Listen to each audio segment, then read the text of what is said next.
sa Egypt. Dito yung pong beach nila dito. Mainit. Ang init kasi tag-init na guys, no? Summer na dito pero yung hangin, ang lakas ng, sa sobrang lakas ng hangin, di mo ma-feel yung init. Tingnan mo ang daming mga tao. Bahay-bahay.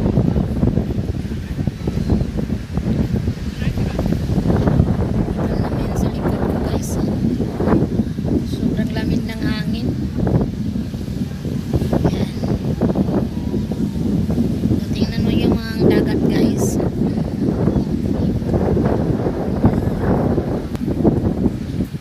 Ayan.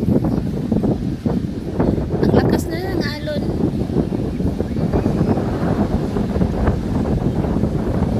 Parang nai-enjoy na lang ako sa kakatingin sa mga nanaligo guys. Doon din ang kami dito guys. Ito po yung terrace sa harap ng beach guys. Ang ganda ng bahay nila, no? Malapit lang sa beach. So pag nandyan ka sa terrace, nakikita mo lahat guys yung video, yung bahay nila medyo nasa taas. Yan, no? Makikita lahat yung nasa baba. Ang ganda ng view. Sobrang ganda at saka malakas ang hangin dyan. Fresh na fresh.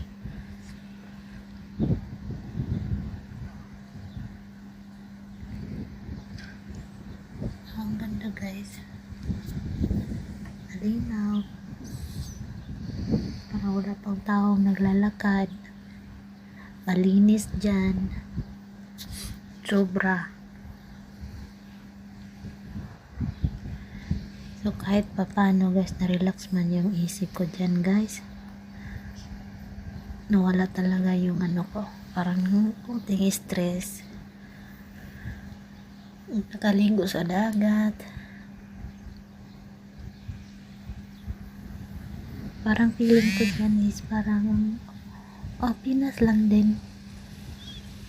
Walang bawal kahit nagsushort ka. Kasi lahat ng tao dyan ay naka-bikini lang.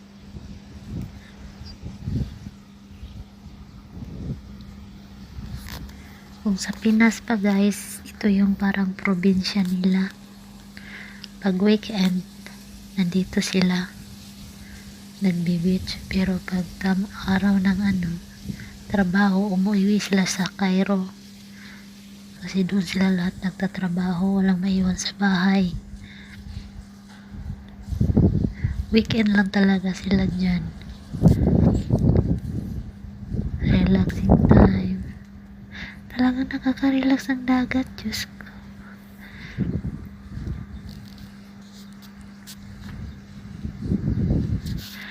Tingnan mo naman, no? Ang ganda ng mga tanawin kahit nasa terrace ka lang.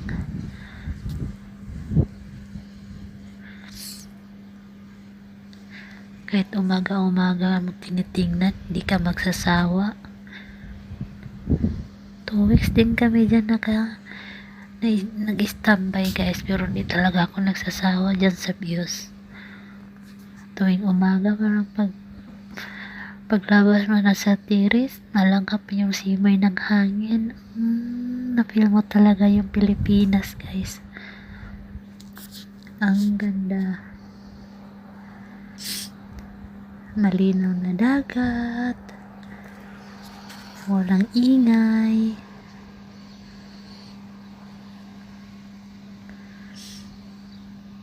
Maraming tanim.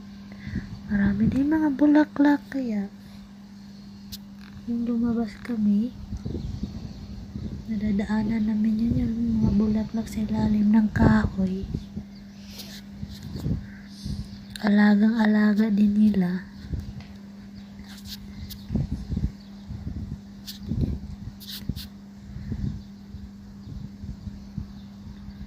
Sobrang ganda.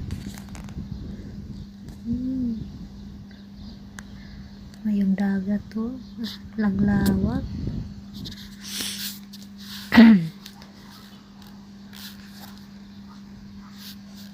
Yung mga parang niyog, hindi po yan niyog, dates po yan.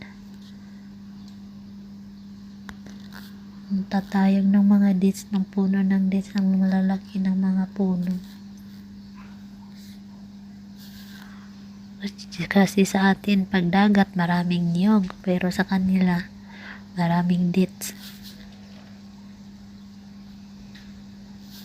Siguro hindi mabubuhay yung niyog dyan. Kasi wala naman ako nakitang puno ng niyog. Pero maganda naman yung tubo ng mga halaman. Na siguro ayaw lang nila nang magtanim ng niyog, guys. Kaya ayaw, walang niyog. Yan ang mga bulaklak yan. Kasi yung daan, one way lang eh. So sa gitna nilang tinaniman nila ng mga halaman, mga bulaklak. So safety talaga yung mga driver kahit maliit yung space, at least one way.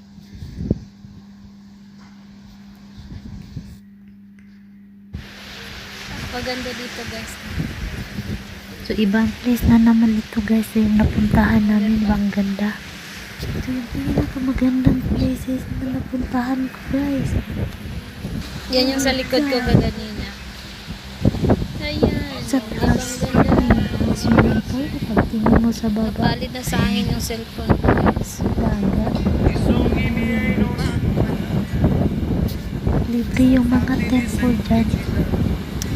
So dito sa Egypt, wala akong nakitang nakaabaya. Mga tao dito simple lang. May nakita akong nakahijab pero hindi sila nakaabaya. So parang open country na sila dito, guys, no? Marami din mga turista. Galing Dubai, Canada, mostly Canada. You are not finished yet?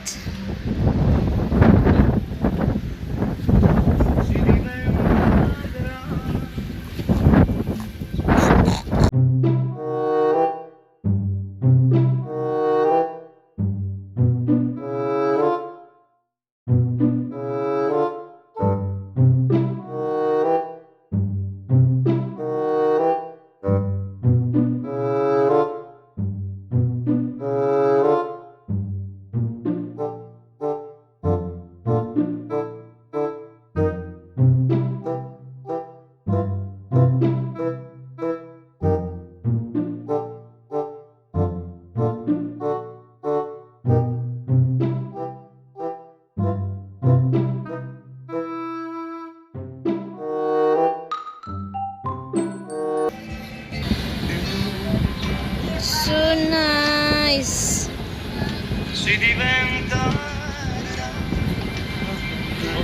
Hop, hop, hop, hop, hop. Yabo. Who? Ay, yabo. Yayabo? Where's Yayabo? Yabo ba?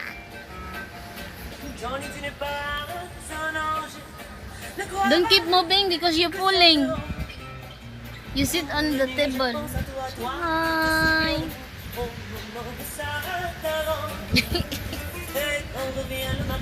Are you enjoying? You have fun today? You want to sit then where?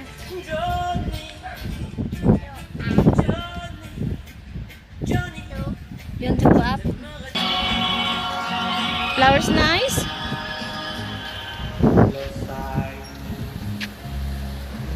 This flowers you.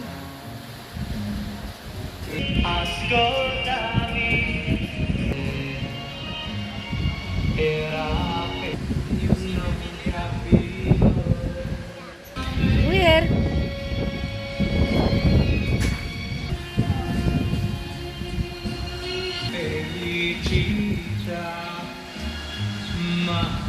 Ang ganda.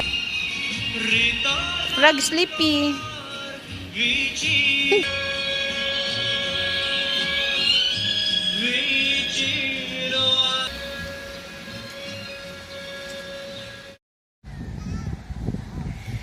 Ganito kaganda yung Narcos Beach in Egypt, guys.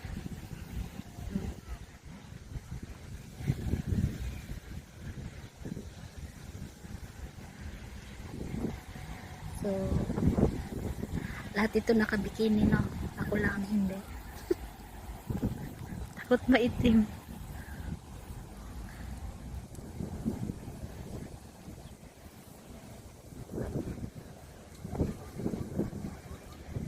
Ang ganda guys. Sobrang ganda.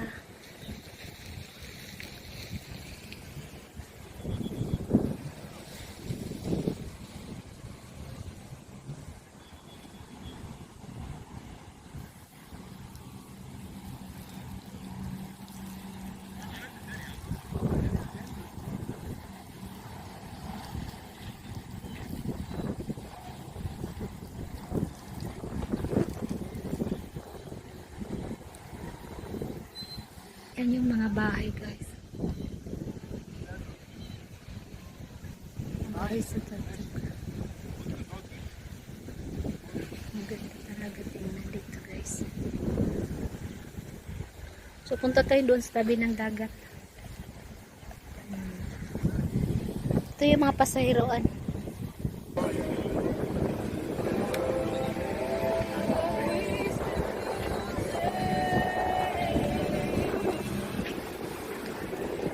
Pwede magkalo sa sobrang init ay sa sobrang lakas ng hangin. Lakas ng alon.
Maligo!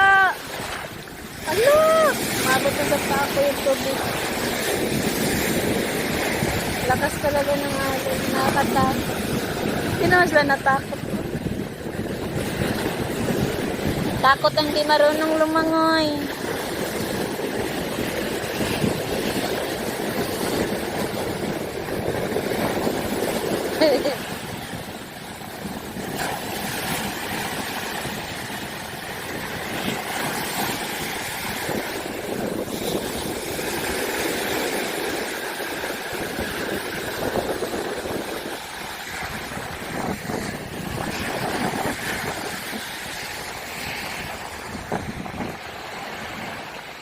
Balik na ako doon sa bahay kubo. O diba?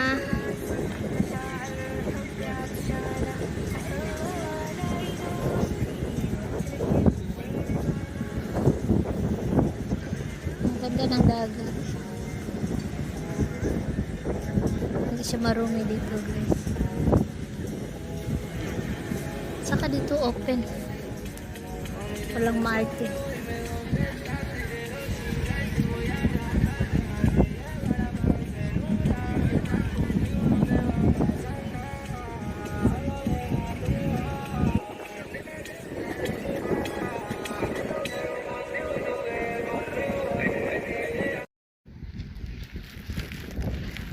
So nice this flower.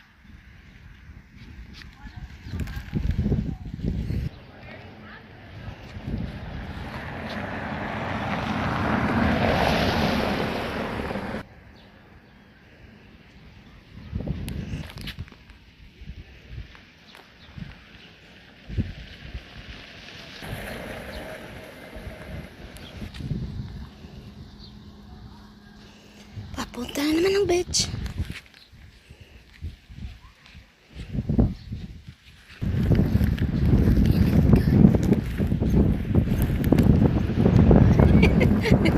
Welcome to my vlog.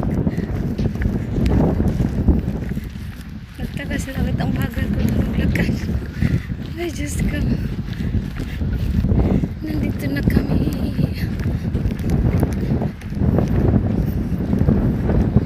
This is my last day in this beach.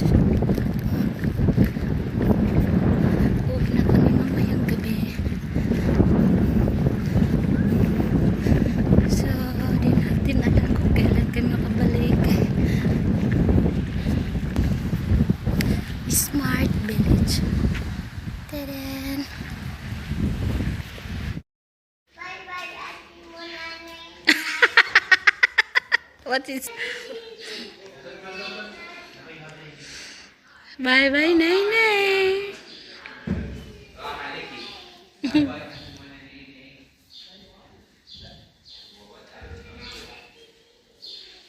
Sila, ang daming kabayo na. Si Auntie Yaya is enjoying.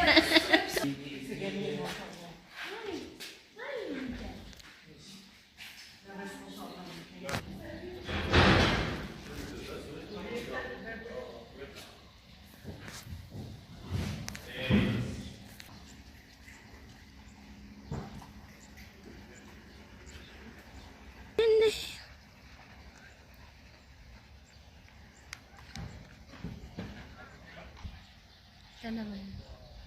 Tada! Ayan, guys. Thank you for watching.